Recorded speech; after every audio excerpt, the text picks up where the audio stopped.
Joe Rogan, I'd seen a shorter clip of this, and then I went back to look at some of the further context, and I was like, how did they get into this conversation? And it starts off worse than I anticipated, with a little anti-Semitism from Rogan and some racism about Mexican people, which then leads into, well, some more racism about black people as it relates to Donald Trump. Lots here in this 2.5-minute clip.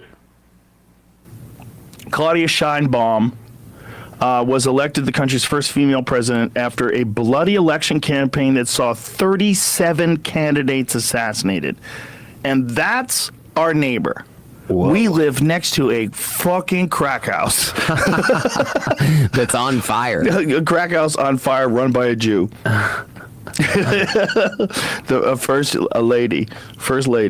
More than 3 dozen candidates were assassinated, including a... Yesterday we had Alex Avina on the show to talk about the historic elections in Mexico. The quality of life for working class and middle class Mexicans under AMLO, whose party Morena, Claudia Sheinbaum, is also a part of and will be the first female president in the history of North America, also first Jewish president. They have introduced proposals such as raising the minimum wage on, I think, an annual basis, pushing for a national healthcare system, affordable housing, constructing train lines. It's been a robust reinvigoration of the social safety net down in Mexico, and lower poverty. They actually poverty is lowered. Yep. Yes, the criticism from the left in Mexico of AMLO's tactics has been that he's been too militaristic and too much of a police crackdown on drug users and the drug war. So this is just obviously, I guess I'm not expecting that kind of analysis from Rogan, but it's also just not, AMLO even, did what the right would have wanted, which is a police force crackdown on drug users. But it doesn't matter. Apparently it's a crack house down there. And just to be clear, the 37 candidates, this doesn't make it any more less horrific, but just so that it's clear that we're not in the presidential race. They were, mayoral candidates that weren't running nationally, local candidates or whatnot, because the things in Mexico have gotten increasingly violent around, drugs. And meanwhile, she won with the greatest margin of any, certainly of Mexican presidential politics. But continue. I just wanted to put that out there. A crack house on fire run by a Jew. First lady. More than 3 dozen candidates were assassinated, including a local government candidate in Central Puebla State who was killed on Friday, increasing the total number of those killed to 37. Who the fuck would want to run for office in Mexico? Dude. That is so crazy. That's so crazy. And look how few people. Look, 20,000 positions to fill and 70,000 candidates. If you have 20,000 positions in America, how many candidates you have? Probably a lot more, because nobody's getting assassinated. Right. That would be one way to start thinning the herd. Yeah. Taking them out. How far away? It sounds crazy, right? This is Mexico. It's not America. How far away are we from, seeing another JFK type situation? Man, Jesus. Fuck. Could be close. Seems like there's a candidate that the government really doesn't want. Yeah, there's one guy. What's his name? Yeah. One guy who went to the UFC this weekend and got a 30-second standing ovation. Wow. Yep. Almost as big as Dave in Ohio, but not quite. Right. Not quite. They're changing the tone on this. Pause it for a second. I just want to try to make people. They're implying that the U.S. government wants to assassinate Donald Trump. Yes. Also, Donald Trump got a standing ovation at UFC. Wow, that's really indicative of something. It's almost like if Kamala Harris showed up to a Hamilton performance and got a standing ovation. Yeah, exactly. Must be representative of the rest of the government, of the rest of the country. And who knew that? Like these guys act like the UFC appearance is like I don't know, Hitler at that bureau, something like that. It's like, no one cares. They're changing the tone on this. I mean, like, you know, they're doing it. They want to try to make him look like a bad guy, but people just aren't stupid anymore. I mean, there's obviously still like half the country doesn't get it, but so many rappers. So many rappers are showing support for Trump now. It's crazy. Yeah. Because now he's got a felony. Right. I mean, like, now they realize also he's getting trapped by the system, just like everybody's been rapping about, being trapped by the system, this bullshit system. And you watch it happen with him. Exactly. Pause it for a second. This is a guy, let's just be clear, who is now, 70, through his whole life, got away by himself, by his own admission. He was given $300 million worth of assets from his father, maybe more. Had he just invested that money, he'd have $1 billion. I mean, had he just put it in a mutual fund when he got it, he'd have $1 billion by now. He got away with discriminating against black people in his buildings. He paid off people. He drove a casino into the ground, which is almost like unheard of. Literally, the house to always lose wins. money gambling. Guess what? The system didn't screw this guy. Yeah. Also, there's another sort of outlet for, people saying black people, to generalize, get screwed over by the system. That's with the George Floyd protests, which these MFers were smearing every step of the way. Joe Rogan, I wonder what about that autopsy report? I heard about Tucker Carlson raised his eyebrow at that. Maybe I just adopt those opinions. Like, or maybe this is all just a conspiracy to elect Democrats, as opposed to, now all these guys agree that black people get screwed over by the police. Okay, go back and revise your positions about the George Floyd protests or any of this stuff. But of course, it's just like rappers say it because 50 Cent made a publicity appearance. Well, they don't even really believe it, right? They don't even truly, if you were to nail it down, believe that black people are getting screwed over by the system, because that's why in their brains, and they don't even second guess it, they're like immediately going to black people must relate to Donald Trump because they're criminals too. I mean, that's like what the mode of thinking is. So that's why they don't see the George Floyd protests as valid or the pain behind that. It's because they're saying this, I guess, just to be polite, but in reality, they really just do believe black people are criminals and deserve mass incarceration. Is there any more to this? You watch it happen with him. Exactly. Yeah, I was just talking about this. It's like I don't think they were counting on the black voter being like, hey, they just fucked that guy. That's what they do to us. Yeah, this is what they do to everybody, and they pretend they're there for you while they're letting in immigrants. Okay. Well, really full circle there, because the other thing that the left has criticized about AMLO is that he has worked very tightly with both the Trump and Biden administrations to implement draconian policies along the U.S.-Mexico border. So everything that just full circle there for the race, the multiple ripples of racism on different strains, I should say, in that conversation. I also like the idea is like, yes, black people are constantly facing false charges of fraudulent corporate accounting for cover-ups, hush payments. I mean, not quite. Not quite. Not quite. But I look forward to all these guys covering, the oppression that black people face at the hands of the police state going forward. I'm sure that's going to be a new commitment from all of these liars. You know who's also unhappy with Joe Rogan? It's a little someone who I think seems to be very upset that he hasn't been invited back on Joe Rogan since being on there 5 or 6 years ago. I mean, he was pretty humiliated last time he was on there. And there is nothing worse than when you are spurned by a friend. And here is Dave Rubin, sort of the living embodiment of that.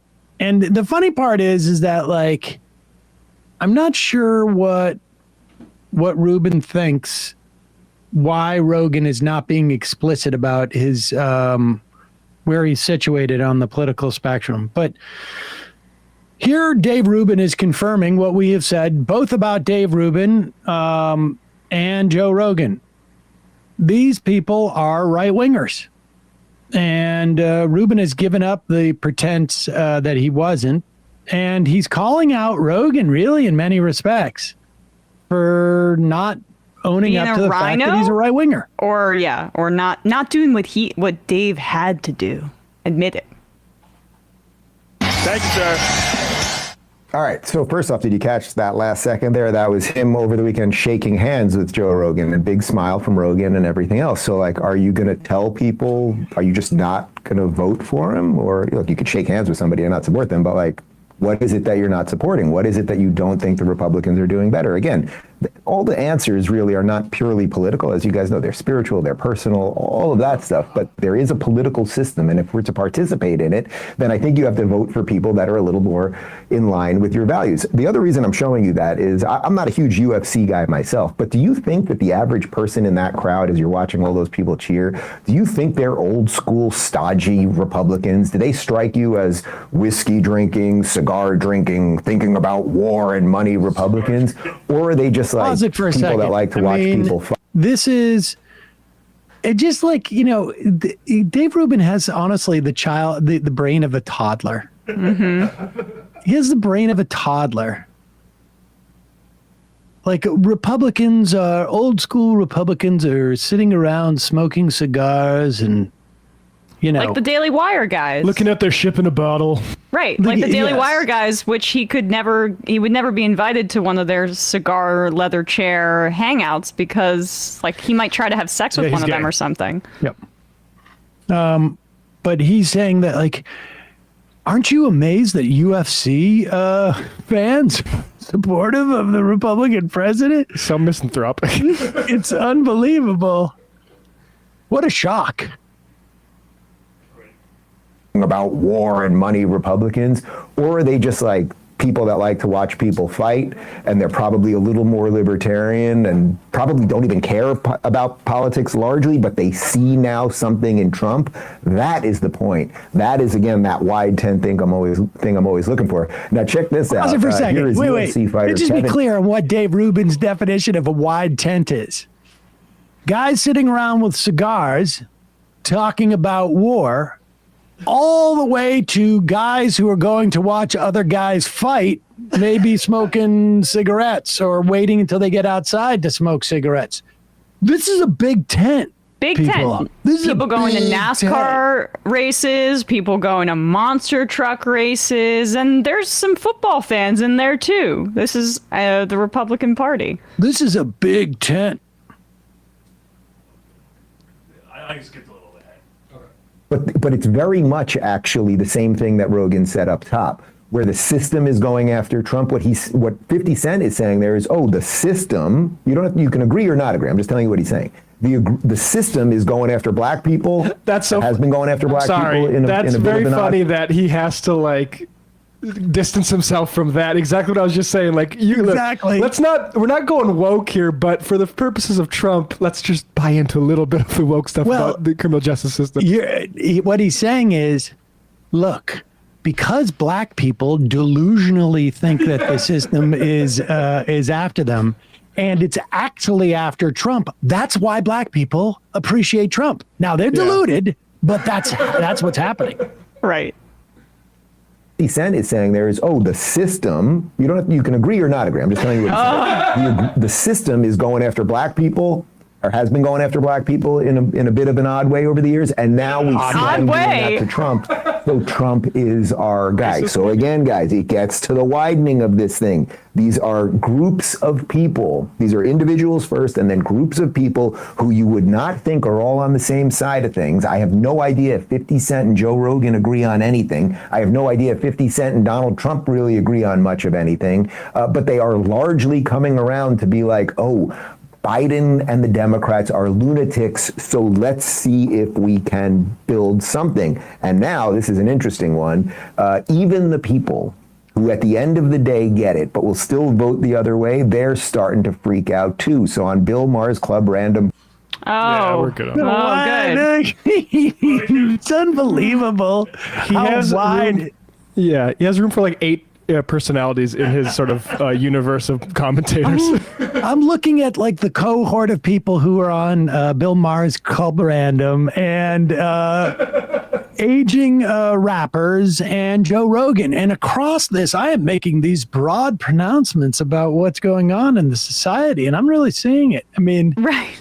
this 50 is... Cent was like the only person that he was. I mean, first of all, 50 Cent, I think, has had some like real financial issues and operates as a bit of a troll in the media space. So I'm glad, he's giving them this stupid talking point. But like every other, character trait that he listed there is everything that we've traditionally associated with conservative white men, aka the entire Republican base. And he's acting like it's novel. Dave Rubin, it seems like every election cycle needs like, I'm actually picking up on something that's happening, and I really am convinced of it.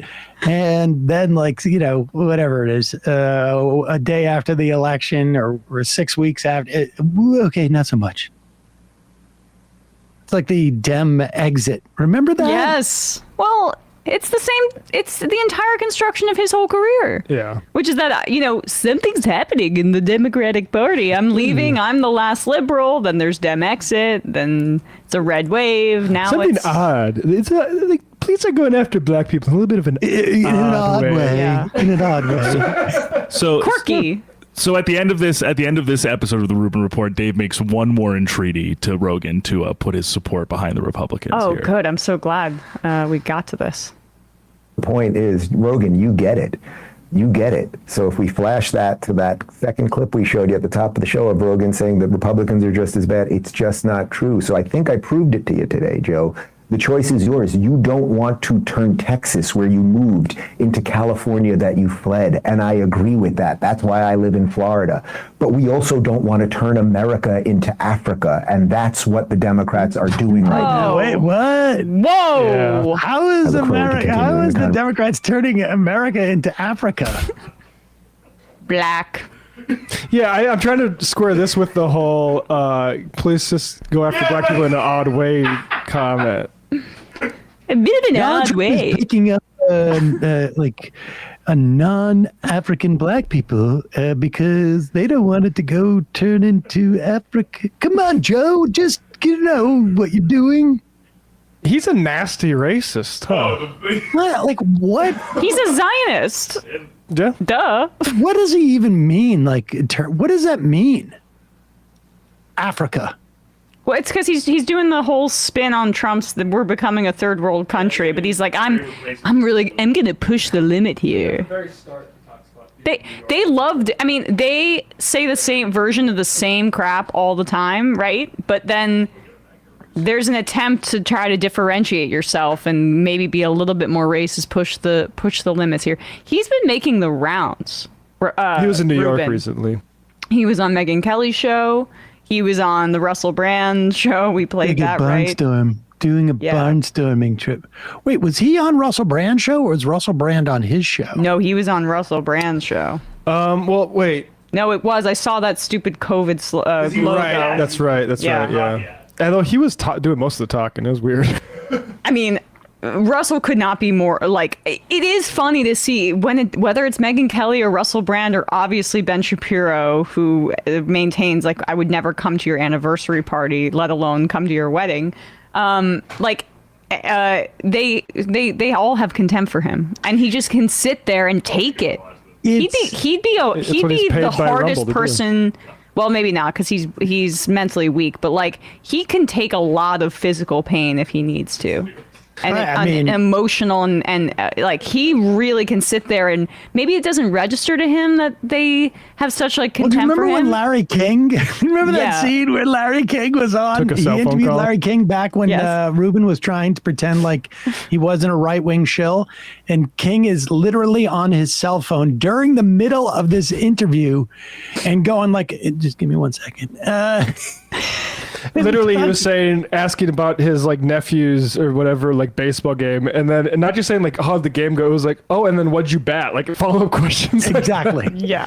But we have the beginning of this Rogan thing where he's talking about his experience in New York, which also it stuck out to me when I watched this yesterday.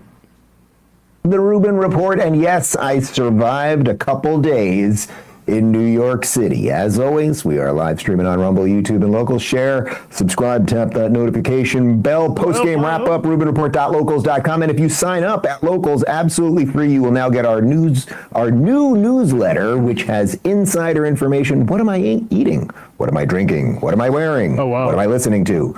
You can find out RubinReport.locals.com. And yes, I survived New York City. We were there for a couple days. I did Megyn Kelly's show. That was actually in Connecticut.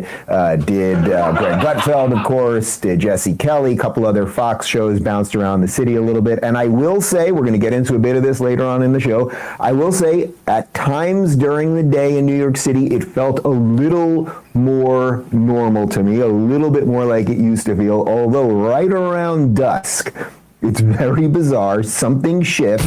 The business people all disappear and the zombies come out. And it's like this weird cross-section of like fentanyl addicts, jihadists, African migrants, and a bunch of people wearing hoodies looking for drugs. A good time for everybody. Anyway, the theme. These are hysterical people. Where is he hanging out? Where is he? Times Square? Yeah, I think he might be just standing in the middle of Times Square. I mean, what New York does he remember? What are you talking about? He's a just, racist, like, hysterical shut-in. He never fell sees people besides he's in an Uber all the time. No, he fell asleep to the Thriller video and thought that was his exact experience. He's like that mega church pastor who is like in private jets all the time. He's like, I'm not going to be in a tube with all these demons. Like, I need a jet. That's what Dave Rubin is on. He's on that trajectory. Right. He can't because he was getting questioned about why he takes private jets everywhere as a mega pastor, and he said that I got a good deal on it from Tyler Perry, and I'm not going to be in a tube with all these demons. Yeah. Which, I mean, look, I've been on some bad flights before, so I kind of get it. We should probably do this story about Steve Bannon. Did you guys talk about this yesterday? Or No, this is awesome, though. No, it broke after it happened after the show. I think his the judge basically saying that he's got to go to jail. All right. Well, isn't this kind of what Trumpers and QAnoners thought Trump was going to do to his opposition? Yeah. All of a sudden we book Bannon. Well, I mean, Bannon it's amazing. This is the only thing he's going to jail for. Bannon was convicted of contempt of Congress because he refused to give testimony over the from the to the House committee that was investigating the January 6th insurrection at the Capitol, and he was convicted. I don't know. What was he convicted in October of 2022? So it's been almost a year and a half, and he was allowed to remain free while appealing this case. He's lost his appeals. I guess this was a month or two ago. And was it yesterday that he was basically sentenced to prison? I'm a little bummed that he's getting like 3 weeks to get his stuff in order. He's been out for a long time. I'd say go directly to jail. Hey, folks, don't forget to hit the subscribe button and check out our daily show. We do it every day at 12 p.m. Eastern for about 2.5 hours. We even take phone calls. You should check that out.